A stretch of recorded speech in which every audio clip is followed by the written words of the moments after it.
Look at all this activity associated with this specific contact.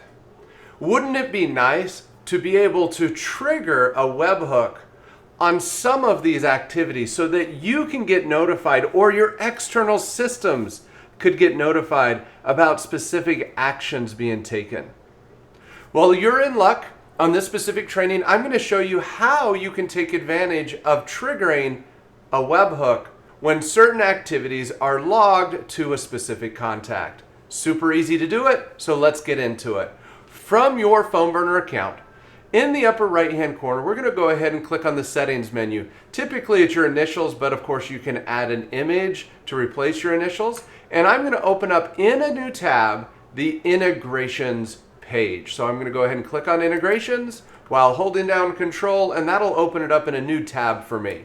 Now obviously you don't need to do that. I'm doing that for me so I can bounce back and forth between tabs without having to continually move around. So from the integration settings page, over on the left hand side, we're going to click on webhooks. From here, you're going to see a list of all of the different webhook options that we currently offer in PhoneBurner. And we're going to scroll down to the automated activity webhooks. And what we're looking for is the contact activities section. In here, all you need to do is enter a webhook URL. That's where you want PhoneBurner to send the payload whenever any one of the below activities is done or added or logged to that specific contact. So obviously what you use here as the webhook URL is going to be different for everyone. But in order for me to show you how this works, I'm going to use Zapier. So in another tab, I've got Zapier pulled up, and I'm going to create a new Zap. This Zap is going to be a webhook Zap, so the trigger is going to be webhook. The trigger event is going to be a catch hook. I'm going to skip through the pick off a child key. It just sounds a little rough there, doesn't it? Let's move on to the last option here, which is test. That's where we get our webhook URL in Zapier. I'm going to go ahead and click on copy. And I'm going to jump back over to my PhoneBurner settings, and I'm going to paste that webhook URL in here. Now I need to decide which activities are going to trigger this event. So we're going to look at some of the options here. So when it comes to email, you can trigger a webhook when an email is sent, when an email is clicked on, when an email is opened, or when somebody resubscribes to your email campaign, right? So we can already trigger on unsubscribe up here, but let's say somebody wants to resubscribe. You could actually have that be a trigger event. When it comes to Smart Sender, you can trigger on Smart Pack Pickup, Link Pickup, Document Pickup, or an Image Pickup. I'm going to go ahead and select the Smart Pack Pickup option so we can see how this works. The next one is the dialing section, when a contact or prospect is called, or when a call is transferred. Let's do the call transfer option because I think a lot of you out there have asked for the option to trigger a webhook on call transfer. When it comes to inbound, you can trigger a webhook when an inbound call is logged or when a voicemail is logged. Let's go ahead and check the voicemail option. When it comes to manually logged activities, we can trigger this when an email is manually logged, an email received replied is manually logged, a call is manually logged, and other. I'm going to go ahead and select all four of these because I want to kind of walk you through those. Those are really easy for me to test with you here in a demo. And then the last option is the other section, and we're going to go ahead and select the appointment scheduled option here. So I'm going to go ahead and select that and save changes. Now notice I did not choose every option here. You don't have to subscribe to every activity. All depends on what it is that you're looking to get out of the system. And so I'm going to go ahead and test a few of these things just so that we can kind of get a feel for how this works. So let's jump back over to our contact. Notice I'm not going back to Zapier yet because we need to test this and we need to actually have some sort of action, some sort of activity that gets logged to this contact that is going to trigger that. So again, we are We got Smart Pack, we got call transfer, voicemail, email, call, other, appointment scheduled. Let's do a manually logged activity first. So let's do manually logged email. So let's go back to contact. In activity, I'm going to click on log activity, and I'm going to choose email, and then save. That's going to manually log an activity to this contact record. Now, if I jump back over to Zapier and I click on the test trigger, I have now received some data from PhoneBurner because of that activity. So if I click on this, I can see what that activity was. I can see the activity code. I can see the timestamp. When did that activity happen?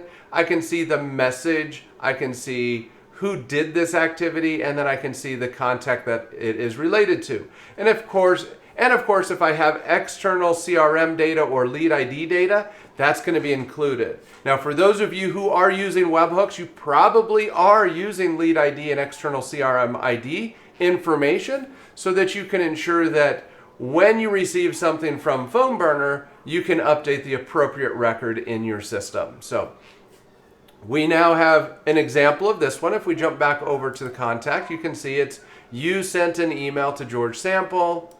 That message was you sent an email to George Sample, right? Let's go back to the contact. Let's log another activity. Let's log a call. Hit save. That logs that activity, and if I refresh or click on find new records, I'll see that one come in. And it's a manual call. You call George Sample. Same information. It's a very limited payload. But with the information in this payload, you should be able to fetch the full contact record from PhoneBurner and make sure that you're updating the correct record on your CRM with the contact lead ID or external CRM information. And then, of course, what the activity was itself. Let's go ahead and get a few others. Let's go ahead and click on log an activity. Let's do other. This one's interesting because I can add an additional comment. Let's go ahead and hit save. That logs that activity. But what you'll see here is you logged an other activity with George Sample, and then I should be able to see what that custom comment is by just hovering over this. Now, if I go back here to the Zap, and let's go ahead and find a new record, we will see that has come in. And it's just logged as you logged another activity on George Sample. It does not come in with that custom content. That custom content is only still visible in PhoneBurner at this time. Let's go back here. Let's send an email. I'll just create a quick test one. Of course, we could send a pre-written email. But all I want to do is just throw something in here real quick. And let's include a smart sender. Let's send a video. That's interesting. Where did my merge code go? Let's go ahead and reinsert that. Okay. Obviously a super lame email, but we're going to go ahead and send that. Let's go back to our activity feed. We'll see that you sent a one-touch email. That's been sent. Now I'm going to go into my email and I'm going to get that email.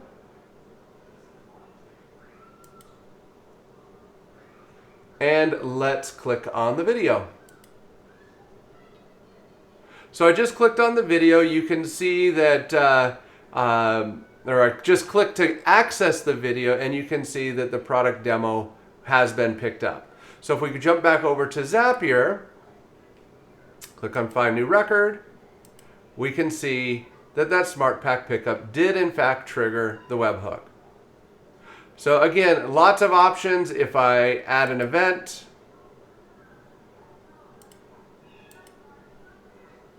don't judge me that I'm scheduling something in the past.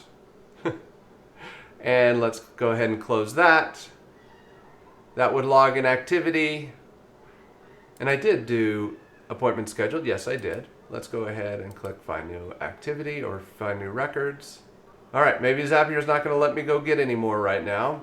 Anyway, I think you get the idea of how this is going to work. So what's nice about this, because, oh, there it finally came through. Zapier was just running a little slow. But anyway, when it comes to receiving this information, because you're going to have the activity event code and the event message, you can filter it on your end. So in Zapier, we would probably want to create different paths. So I could do a path, and path A might be, might filter contacts based off of an appointment being scheduled. So the condition is going to be something like exactly matches, and then of course, what was that?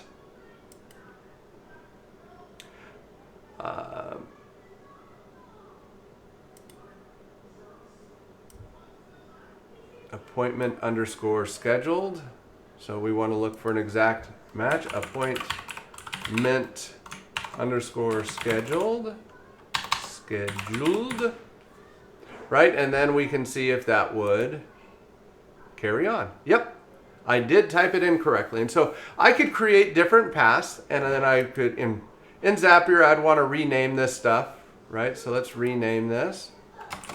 Appointment scheduled. All right, so now we've got that. But what do I need to do in the case of a situation where I need more contact information from PhoneBurner, right? I have the contact ID, but maybe I need to create a record in an external system. So not a problem. We can use the PhoneBurner app to then go get the full contact detail. So I can go get a contact. All right, let's go ahead and continue. Don't need to save that password there. And the contact ID, it's going to be different for every contact that triggers this, right? So I need to grab the contact ID from the catch hook. So that's the contact ID from PhoneBurner. Continue, test the step, and now I should receive back from PhoneBurner all of the contact information, everything related to that specific contact, like the name information, the phone number information, all that good stuff is going to be returned in this payload. So now I need to decide what is it that I'm going to do. I'm going to add another step. Let's go ahead and close this. Let's add another step here. And we're going to go not to Excel, but to Google Sheets. And I have my Webhook training Google Sheet. So we're going to go ahead and create a spreadsheet row. So I'm just going to create a record on my my Google Sheet. So the account that I want to connect to is my PhoneBurner account.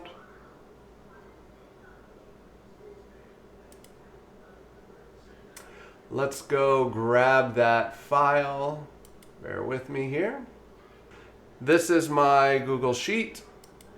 And I'm just going to create a new tab. I'm going to call this new tab Activity Webhook. I'll just call it Activities. Okay. And what do we want to log here? Now, obviously, this is just an example. I just want to kind of show you full circle here. But what is it that we might want to log? If we're logging something in an external system or sending an email or whatever that might be, we might want to know the contact name, contact ID, external. We might want to have the lead ID, external CRM information, right? Notes. Obviously I don't need to put everything in here, but what is it that you want to start to track in your system? Now, obviously some of this stuff is not going to be in that payload. We had to go back and get it. So now that we've got this created, let's go ahead and choose that file. The worksheet that I want is my activities worksheet. And we're going to, that was interesting. We're going to go ahead and insert the name that we got back from PhoneBurner, right? So we got George space sample. The contact ID, that's coming through the catch hook, so we can grab that here. The lead ID would be coming from the catch hook. Of course, we could get this information from the when we went back to PhoneBurner and got more details as well. I'm not going to worry about the external CRM ID, but let's get the notes. Right, we want to grab our contact notes from PhoneBurner and then hit continue, and we're going to test the step.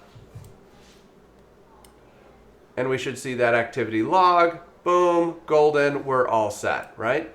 So that is path number 1. Let's go ahead and close out of that. Let's go down path number 2. What might path number 2 be, right? And you can create as many of these paths. Actually, I should say with Zapier, there are some limits. I don't remember what those limits are, but you would just create the paths that you need here. So we want to actually, let's jump back.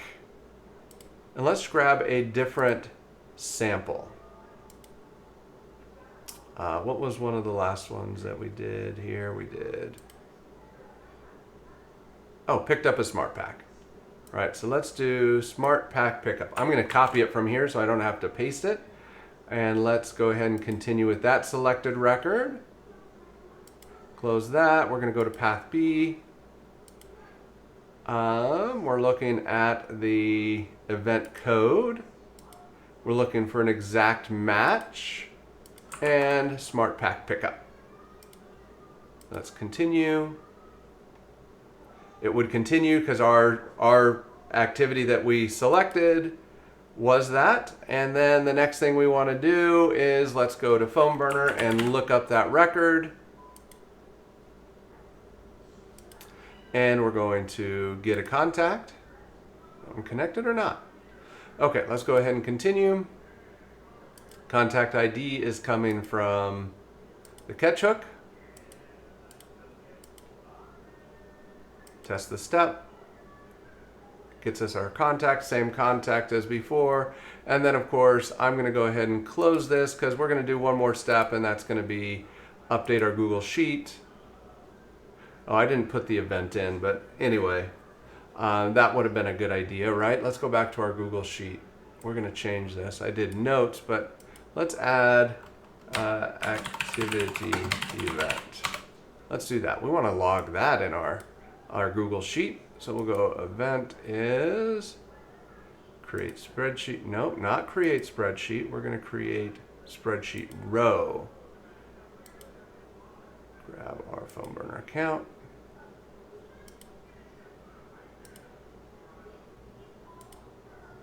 Webhook training. Activities. And we're going to enter the contact's name. So we go to PhoneBurner, George plus sample. My goodness, that is ridiculous. Oh, contact ID. You might want to throw that in there just so that if we need it later, we can grab it. Lead ID. Not going to worry about external CRM ID. We want to grab the notes. Throw those in there, and then the activity event. Like what triggered this, right? So let's go ahead and do the event code. We could do the details that's sent, but whatever, right? Let's go ahead and hit continue and test the step. And before we go back and review that, let's go back to our previous path, and let's just update that real quick, just so that they match, they're in line. But keep in mind, with in this particular example, the contacts that don't match, they're just going to get ignored. So that's something that you're going to want to, when you're building out your own Zaps or webhooks, you're going to need to make sure that you're accounting for all of the different things. Or in this particular case, I took you down the path page option, but obviously it didn't really matter because I'm logging the same things to the same place, right? Let's go ahead and refresh this. There it is. Activity event. Come on, Zapier, why are we running so slow? All right, apparently we are not going to update that right now because Zapier is being weird here with getting the data from Excel. So let's go ahead and rename this path. So this is our Smart Pack Pickup. And so we'll just rename that. And we can publish it.